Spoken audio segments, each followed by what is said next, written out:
Super బాగుంది బాగుంది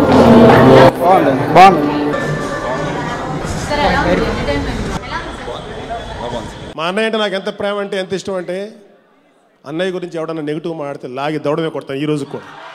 కానీ అంటే మీకు తెలియాలి, ఇప్పుడు చెప్పలే ఈ మాట, ఇప్పుడు చెప్తున్నాను. ఎందుకంటే అంటే మా అన్నయ్య అంటే ఎవరు తట్టుకోలేను. మా నాన్న అంటే ఏ కొడుకు తండ్రిని అంటే తట్టుకోలేడు, అలాగే మా అన్నయ్య అంటే ఒక కొడుకులాగా నేను.